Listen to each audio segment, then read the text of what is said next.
Sir, वर्तमान परिस्थितियों को लेकर क्या कहिए, जिस तरीके के पाकिस्तान के हालात हैं? देखिए, पाकिस्तान ने आतंकवाद को पैदा किया, आतंकवादियों को प्रश्रय दिया, प्रशिक्षण दिया और निर्दोष नागरिकों की हत्या करने का जो कुकृत्य किया, उसका सबक सिखाना बहुत जरूरी है। और हमारी सेना ने और बहुत खूबी सबक सिखाया है। उनके आतंकवाद के केंद्रों को नेस्तनाबूद किया, आतंकवादियों को धराशायी किया और एयर बेसेस को भी तोड़ा ताकि वो किसी भी प्रकार की आतंकवादी गतिविधि कर नहीं पाए। ऐसी स्थिति पैदा कर दी। फिर पाकिस्तान गिड़गिड़ाया। उसने हिंदुस्तान की सेना के अधिकारियों से रिक्वेस्ट की कि हम बात करना चाहते हैं। फिर बातचीत हुई और सीज फायर का निर्णय हुआ। हालांकि पाकिस्तान अविश्वसनीय है, ये बात बिल्कुल सही है। कई बार पाकिस्तान ने सीज फायर तोड़ा है और आतंकवादी गतिविधियां करता रहा है, लेकिन इस बार उसकी रीढ़ तोड़ दी है। पूरा अच्छी तरह से सबक सिखाया और दुनिया में भी बेनकाब हो गया। पूरा हिंदुस्तान एकजुट रहा। हमारी सेना ने बहुत बहादुरी दिखाई और आतंकवाद का खात्मा करने में सफलता प्राप्त की। अभी हम लोग केवल इस सीमांत क्षेत्र में हमारे सभी नेता, सभी कार्यकर्ता अलग अलग क्षेत्रों में जा रहे हैं और जाकर के और साल संभाल लेना, चर्चा करना, आगे किसी प्रकार की कैसी गतिविधि हो तो किस प्रकार से सावधान रहना, इसी निमित्त हम लोग प्रवास कर। प्रधानमंत्री जी ने कहा था कि खून और पानी अब साथ नहीं बहेगा, भले सीज फायर हुआ।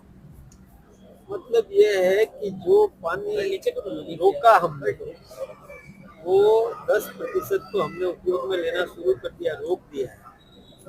ये पाकिस्तान को अपने जीवन रेखा है, पानी चाहिए तो फिर खून नहीं बहाया जा सकता। इधर तो वो खून बहाए और उधर पानी की मांग करे। और जो पानी हमने रोका है, ये स्थितियां तो घुटने टेकना, इसी आधार पर घुटने टेक देगा पाकिस्तान। तो ठीक बात है, ये अच्छा कहा है, सही निर्णय लिया। बीजेपी तिरंगा यात्रा निकालेगी सर। शिमला समझौता तोड़ दिया, मध्यस्थ बीच हो जाएगी, तो क्या कहना चाहेंगे? कोई मध्यस्थ नहीं है। कांग्रेस को पता नहीं कैसे ये राजनीति करने की सूझी है। इस मौके पर, इस प्रसंग पर राजनीति कतई नहीं करना चाहिए। कांग्रेस ने पहले भी मार इसी कारण से खाई कि जब सर्जिकल स्ट्राइक हुआ तो उन्होंने प्रश्न पूछना शुरू कर दिए। ये ठीक बात नहीं है। गर्व करना चाहिए और इसमें राजनीति करना नहीं चाहिए। अब तिरंगा यात्रा निकाली जाएगी सर। ये तो देशभक्ति का वातावरण बन रहा है। राष्ट्रभक्ति का वातावरण केवल बीजेपी का ही नहीं है, संपूर्ण हिंदुस्तान के नागरिकों का है। तो वो नागरिक निकाल रहे हैं, तिरंगा यात्रा निकालेंगे, राष्ट्रभक्ति का एक जज्बा पैदा करेंगे। है जज्बा, उसको और जोश के साथ में नई पीढ़ी को भी इसमें तैयार करें। अब इस बार सीज फायर का उल्लंघन करता है तो किस तरह से जवाब दिया जाएगा? ये हमारे प्रधानमंत्री जी ने कल जो अपने संबोधन में भी ये स्पष्ट कर दिया कि यदि किसी भी प्रकार से सीज फायर किया या आतंकवादी गतिविधि हुई तो हम उसको युद्ध की श्रेणी में लेंगे। सर, एक राजस्थान से एक प्रश्न उठा है। उमेद राम जी ने कहा है कि धर्म पूछ के मारा गया, इसका कोई सबूत नहीं है। यार, अब उमेद राम जी को कोई सबूत देने जाएगा क्या? अरे उमेद राम जी, थोड़ा समझो कि पूरा देश जानता है, पूरी दुनिया जानती है और पीड़ित परिवार जो प्रत्यक्षदर्शी है, वो बहनें, उन्होंने खुद ने कहा है कि हमसे क्या पूछा गया, कलमा जानते हो क्या, या धर्म को बताओ कौन हो, और उस पर चुन चुन कर मारा गया। ये उमेद राम जी की समझ में नहीं आता। वो हिंदुस्तान के सांसद है और इसमें भी वो सबूत पूछते हैं, तो मैं सोचता हूँ कि इससे ज्यादा निंदनीय बात कोई नहीं हो सकती। ये उनकी समझ मुझे नहीं समझ में आता। मैं सोचता हूँ कि कांग्रेस को भी अपने इस ऐसे सांसद से और निजात पाना चाहिए या अकल देना चाहिए, दोनों में से कुछ तो करें। कुछ लोग ये जो सवाल उठाते हैं वो लोग किस श्रेणी में आएंगे फिर? हाँ, देखिए, इस समय, ऐसे समय में जब मैं तो सोचता हूँ कि जैसे सारा विपक्ष भी एक मुखी होकर के प्रधानमंत्री जी के साथ खड़ा था, और ऐसे समय में जो इस प्रकार के सवाल पूछे तो उस पार्टी को भी सोचना चाहिए कि ऐसे व्यक्ति को साथ रखना है कि नहीं रखना है। सर, एक कांग्रेस कैंपेन चला रही है, इंदिरा होना आसान। अब आप देख लीजिए। मैं, देखिए, इंदिरा जी की बुराई नहीं करता, मैं इंदिरा जी की भी प्रशंसा करना चाहूँगा, लेकिन नरेंद्र भाई मोदी जी ने जिस प्रकार से दुनिया में भारत की प्रतिष्ठा बढ़ाई है वो सर्वविदित है, ये सारी दुनिया जानती है, लोहा मानती है। और कल का जो उनका भाषण था एक सैनिक की तरह भाषण था, ये भाषण कोई एक राजनेता का भाषण नहीं कह सकते। जो राष्ट्रीय चरित्र युक्त व्यक्तित्व जिस प्रकार से राष्ट्रभक्ति से ओतप्रोत वक्तव्य दे सकता है वैसा वक्तव्य दिया, तो हम सबको गौरव करना चाहिए, गर्व करना चाहिए। Thank you.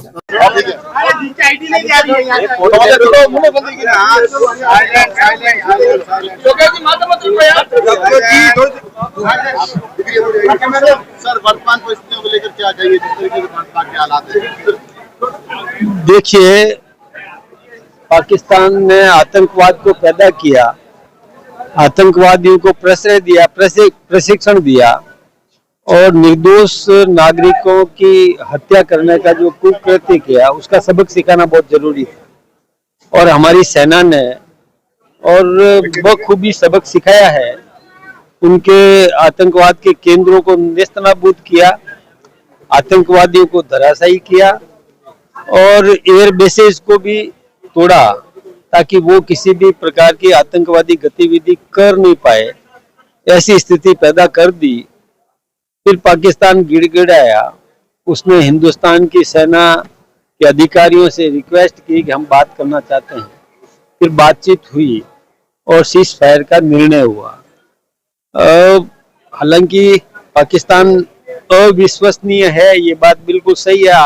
कई बार पाकिस्तान ने सीज फायर तोड़ा है और आतंकवादी गतिविधियां करता रहा है, लेकिन इस बार उसकी रीढ़ तोड़ दी है, पूरा अच्छी तरह से सबक सिखाया और दुनिया में भी बेनकाब हो गया। पूरा हिंदुस्तान एकजुट रहा, हमारी सेना ने बहुत बहादुरी दिखाई और आतंकवाद का खात्मा करने में सफलता प्राप्त की। अभी हम लोग केवल इस सीमांत क्षेत्र में हमारे सभी नेता, सभी कार्यकर्ता अलग अलग क्षेत्रों में जा रहे हैं और जाकर के और साल संभाल लेना, चर्चा करना, आगे किसी प्रकार की कैसी गतिविधि हो तो किस प्रकार से सावधान रहना, इसी निमित्त हम लोग प्रवास पर। प्रधानमंत्री जी ने कहा था कि खून और पानी अब साथ नहीं बहेगा, भले सीज फायर हुआ। मतलब यह है कि जो पानी रोका हमने वो 10% तो हमने उपयोग में लेना शुरू कर दिया, रोक दिया है। ये पाकिस्तान को अपने जीवन रेखा है, पानी चाहिए, उनको चाहिए तो फिर खून नहीं बहाया जा सकता। इधर तो वो खून बहाए और उधर पानी की मांग करे, और जो पानी हमने रोका है ये स्थिति है तो घुटने टेकना, इसी आधार पर घुटने टेक देगा पाकिस्तान। तो ठीक बात है, ये अच्छा कहा है, सही निर्णय लिया। शिमला समझौता तोड़ दिया, मध्यस्थ बीच में ले लिया, तो क्या कहना चाहिए? कोई मध्यस्थ नहीं है, कांग्रेस को पता नहीं कैसे ये राजनीति करने की सूझी है। इस मौके पर, इस प्रसंग पर राजनीति कतई नहीं करना चाहिए। कांग्रेस ने पहले भी मार इसी कारण से खाई कि जब सर्जिकल स्ट्राइक हुआ तो उन्होंने प्रश्न पूछने शुरू कर दिए। ये ठीक बात नहीं है, गर्व करना चाहिए और इसमें राजनीति करना नहीं चाहिए। ये तो देशभक्ति का वातावरण बन रहा है, राष्ट्रभक्ति का वातावरण केवल बीजेपी का ही नहीं है, संपूर्ण हिंदुस्तान के नागरिकों का है। तो वो नागरिक निकाल रहे हैं, तिरंगा यात्रा निकालेंगे, राष्ट्रभक्ति का एक जज्बा पैदा करेंगे, है जज्बा, उसको और जोश के साथ में नई पीढ़ी को भी इसमें तैयार करेंगे। अब इस बार सीज फायर का उल्लंघन करता है तो किस तरह से जवाब दिया? ये हमारे प्रधानमंत्री जी ने कल जो अपने संबोधन में भी ये स्पष्ट कर दिया कि यदि किसी भी प्रकार से सीज फायर किया या आतंकवादी गतिविधि हुई तो हम उसको युद्ध की श्रेणी में लेंगे। सर, एक राजस्थान से एक प्रश्न उठा है, उमेदराम जी ने कहा है कि धर्म पूछ के मारा गया, इसका कोई सबूत नहीं है। अब उमेदराम जी को कोई सबूत देने जाएगा क्या? अरे उमेदराम जी थोड़ा समझो कि पूरा देश जानता है, पूरी दुनिया जानती है, और पीड़ित परिवार जो प्रत्यक्षदर्शी है वो बहने, उन्होंने खुद ने कहा है कि हमसे क्या पूछा गया, कलमा जानते हो क्या, या धर्म का बताओ कौन हो, और उस पर चुन चुन कर मारा गया। ये उमेदराम जी की समझ में नहीं आता। वो हिंदुस्तान के सांसद है और इसमें भी वो सबूत पूछते हैं, तो मैं सोचता हूँ कि इससे ज्यादा निंदनीय बात कोई नहीं हो सकती। ये उनकी समझ मुझे नहीं समझ में आता। मैं सोचता हूँ कि कांग्रेस को भी अपने इस ऐसे सांसद से और निजात पाना चाहिए या अकल देना चाहिए, दोनों में से कुछ तो करें। तो ये जो सवाल उठाते हैं वो लोग नहीं मानेंगे।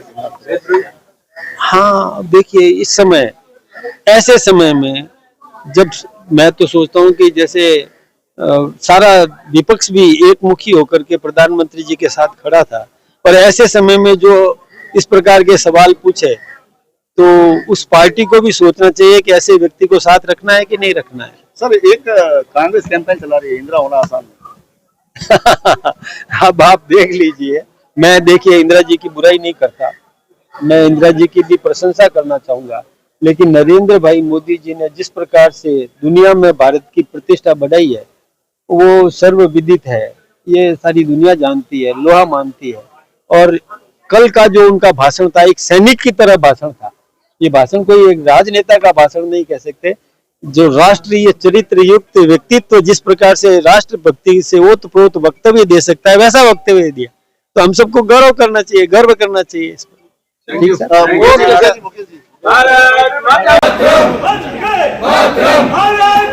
की जय हो, भारत माता की जय हो, भारत माता की जय हो, वंदे मातरम, वंदे मातरम, वंदे मातरम, मातरम मातरम, वंदे मातरम, मातरम मातरम, वंदे मातरम, भारत माता की जय हो, भारत माता की